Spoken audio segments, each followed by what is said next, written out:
associação LGBT entra com ação no STF para tirar campos, pai e mãe, dos registros de filiação no Brasil.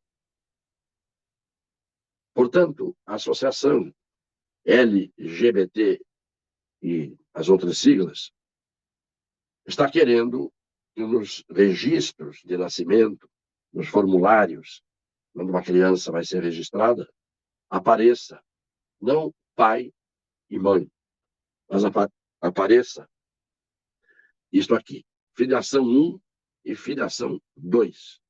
Eu acho que as associações LGBT, que são desprezadas por muita gente, G, B, T e L, porque eu cansei de ouvir amigos, pessoas de peso, que são pessoas que têm esta orientação sexual.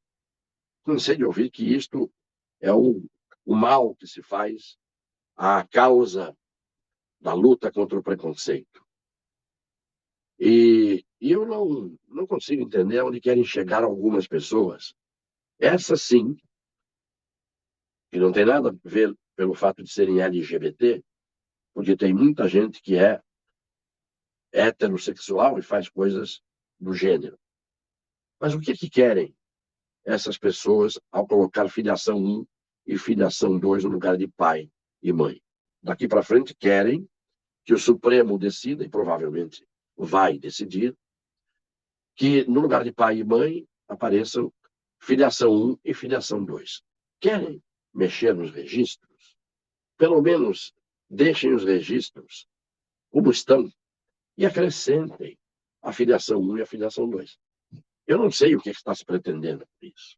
Eu não vejo onde está a relevância desse tipo de atitude, desfazendo os costumes, a tradição, aquilo que sempre vigorou, para se colocar o novo em nome, evidentemente, de uma minoria que tem o direito de ocupar o seu espaço.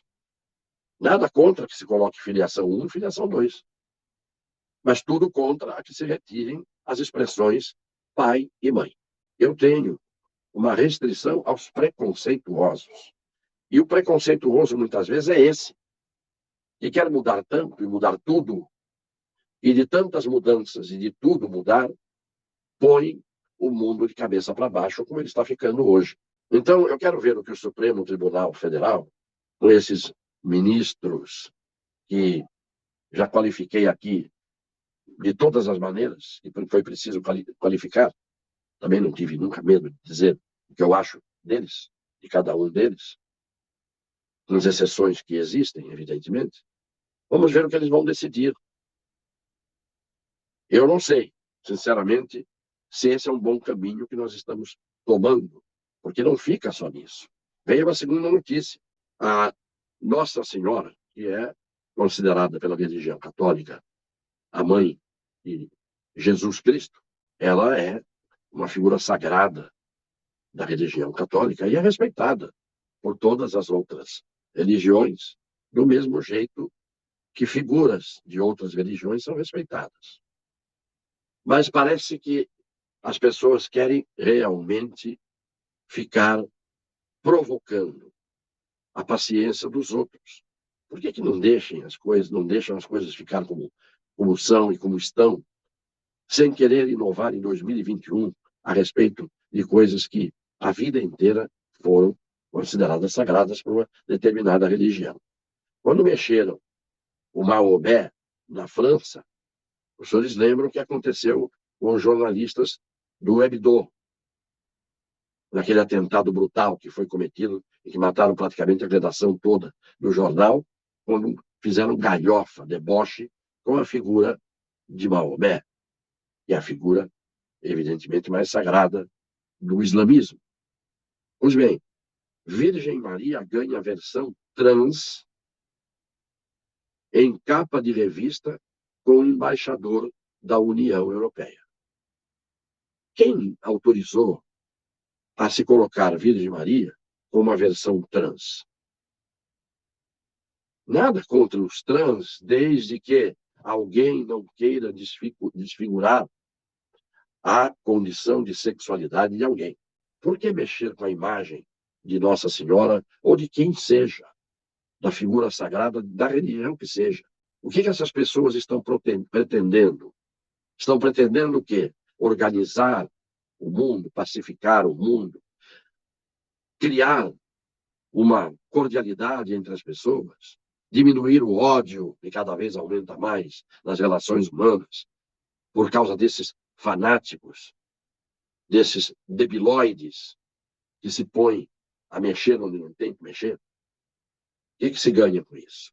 Então, é uma coisa atrás da outra. Eu não tomo isso como um movimento puro, como um movimento sadio, como um movimento construtivo, como um movimento de buscar aceitação, porque para se aceitar as pessoas, cada pessoa tem que ser como ela é.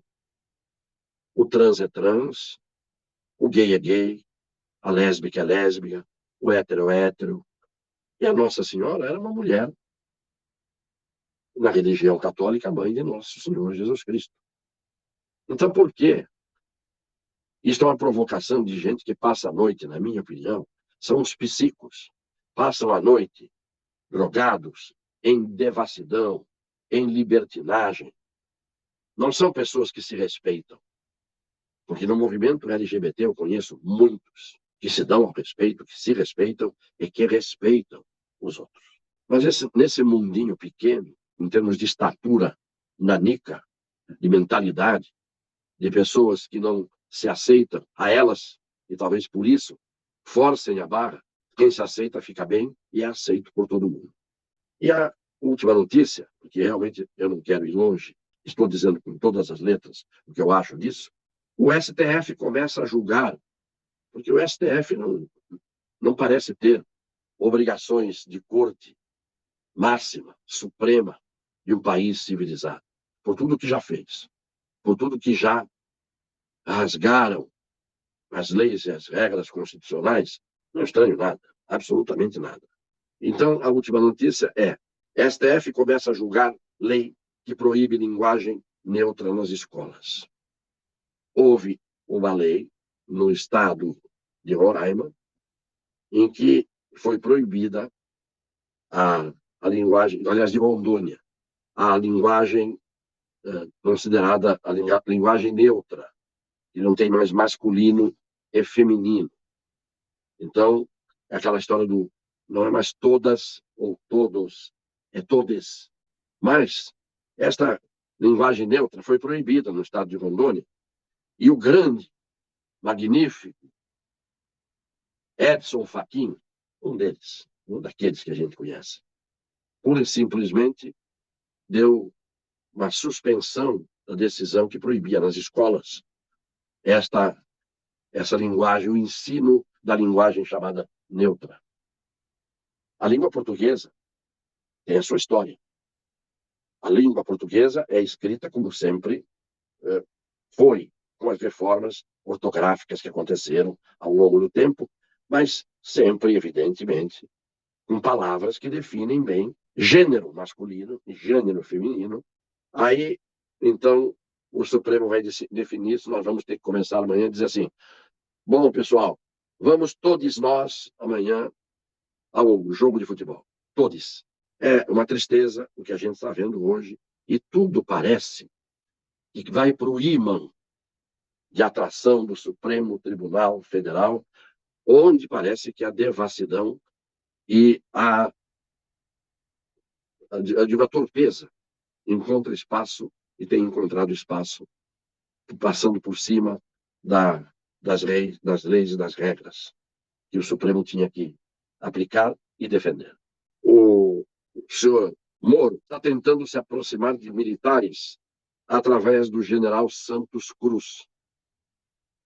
Eu estou à vontade para falar do Moro, porque lá no começo da Lava Jato eu defini bem quem era o Moro, em entrevistas que estão gravadas em vídeo e escritas em veículos de comunicação da imprensa. Eu defini quem era. É o anormal, um vaidoso, um narcisista, um incontrolável, que a última coisa que ele tentou fazer na vida foi justiça. No vedetismo dele, ele criou uma situação até para as nulidades hoje serem reconhecidas em favor das pessoas que ele condenou e acusou e assim por diante, com a confirmação dos tribunais superiores. E o que é mais indecente é que ele condenou o Tribunal de Instância Superior, Tribunal Regional, confirmou, o STJ examinou os casos, não viu nulidade, o Supremo examinou na época os casos, ninguém deu bola para nulidade nenhuma, até que veio o momento de se declarar a nulidade, porque isso para mim estava tudo combinado, tudo feito já de propósito, e este Moro, que apareceu como grande moralizador dos costumes e da moral, lutador contra a corrupção, já está fazendo o papel do homem de vida fácil. Já está fazendo esse papel. E basta olhar para a cara dele, o jeitinho dele falar, com todo respeito aos milhares de juízes que existem no Brasil, de excelente caráter, de excelente perfil, de excelente saber, e que são idealistas. Há juízes que entraram no concurso porque a melhor maneira é fazer um bom cursinho, entrar para a magistratura e depois ter um cargo vitalício para a vida toda. Ninguém pode pôr a mão, ninguém pode demitir, e se for demitido ganha salário integral, e quando morrer fica a pensão vitalícia e integral para os pensionistas dele. Não venham dizer, no comentário que eu vi ontem, que o Moro deu a vida dele para fazer justiça. Deu coisa nenhuma, já saiu. E saiu tentando fazer uma escalada de poder, de fama, típica dos narcisistas que se amam acima de tudo. A mim nunca me enganou. E eu, à vontade, repito, estou falando hoje o que eu falei desde o começo, e na altura me disseram que eu era louco. Mas eu prefiro ficar com as minhas loucuras, que tardiamente revelam que eu tinha razão, do que ficar seguindo o rebanho, que fala sempre as mesmas coisas, o politicamente correto, e aceita as imagens das pessoas falsas, aproveitadoras, oportunistas, tortas, vaidosas. Só tem um objetivo na vida: levar vantagem para si, com a ideia de que são deuses e, portanto, imortais.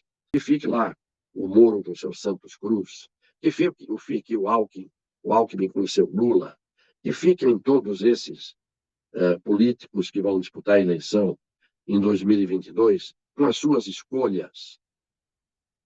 Porque, no final das contas, todo mundo acaba aceitando essa regra do jogo, como sempre. Nós estamos vendo aí hoje uma ligação entre cobras, lagartos, vermes, répteis da política, uns agarrados nos outros, e o Moro ainda correndo para o colo dos militares.